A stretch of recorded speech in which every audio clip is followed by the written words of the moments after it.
Kait sahur di tepi muara, bahtera berlayar satu haluan.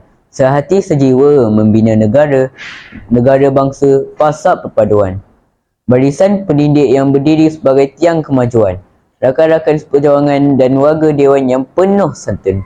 Assalamualaikum warahmatullahi wabarakatuh. Salam sejahtera dan salam kemakmuran. Hadirin sekalian, bayangkan kita semua sedang berada di atas sebuah bahtera besar yang sedang berlayar di tengah lautan luas. Bahtera itu bernama Malaysia.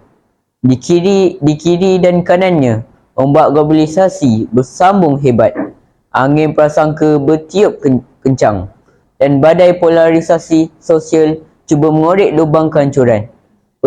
Pertanyaannya, apakah kita akan membiarkan bahtera ini karam? Atau kita mahu berpaut pada satu tali muafakat untuk mendayung hingga ke jeti kejayaan? Atas kesedaran itulah, saya berdiri di sini untuk mencerahkan mauduk pidato saya bersama membina negara bangsa. Membina negara bangsa bukanlah sekadar mendirikan bangunan pencangkar langit, tetapi ia adalah usaha membina jiwa manusia yang mempunyai satu denyut nadi, satu rupa dan satu identiti, iaitu identiti anak Malaysia. Sidang Dewan yang penuh takzim. Langkah pertama yang paling runsing untuk kita depani ialah meruntuhkan tempoh polarisasi kaum. Mutakhir ini, kita melihat ada kecenderungan di mana masyarakat kita lebih selesa hidup dalam kelompok sendiri.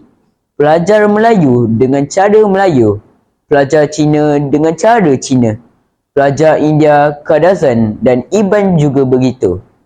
Kita hidup di bawah langit yang sama, tetapi rupa-rupanya kita berkongsi mimpi yang berbeza.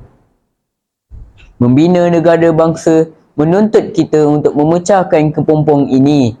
Kita perlu menyemburkan semula semangat kejiranan dan semangat setia kawan menentasi warna kulit. Di peringkat sekolah, rancangan seperti program integrasi murid untuk perpaduan mestilah bukan sekadar melepaskan batuk di tangga.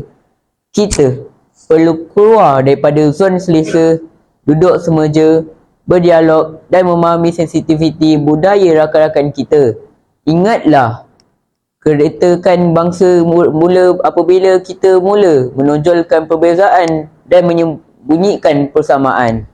Hadirin yang pijak pandai, komponen kedua dalam acuan negara bangsa ialah menghormati dan mengasilasikan nilai-nilai murni budaya tempatan. Malaysia dikenali di seluruh dunia kerana kepelbagaian budayanya. Keunikan ini harus menjadi kekuatan bukannya kelemahan. Apabila kita menyambut Hari Raya Aidilfitri, Tahun Baru Cina, Deepavali, Hari Gawai dan Pesta Keamatan, itu bukan sekadar cuti umum untuk kita tidur di rumah. Itu adalah ruang emas untuk kita saling mengunjungi dan merasai kebersamaan. Apabila anak Melayu boleh memakai baju Cheongsam, anak Cina mahir bermain kompang dan anak India mengemari nasi lemak, di situlah lahirnya asimilasi budaya yang harmoni. Di situlah kita membina sebuah identiti bangsa Malaysia yang tulen berakar pada adat, berpucuk pada perpaduan. Sebelum saya melangkah pergi meninggalkan pentas yang penuh kenangan ini, mari kita pasak dalam-dalam ke dalam minda kita. Negara ini adalah milik kita bersama. Jatuh bangunnya Malaysia berada di atas tapak tangan kita sendiri. Mari kita buang segala sangka buruk. Mari kita padamkan garis-garis perbezaan. Ayuhlah hadirin dengan satu tekad dan satu jiwa.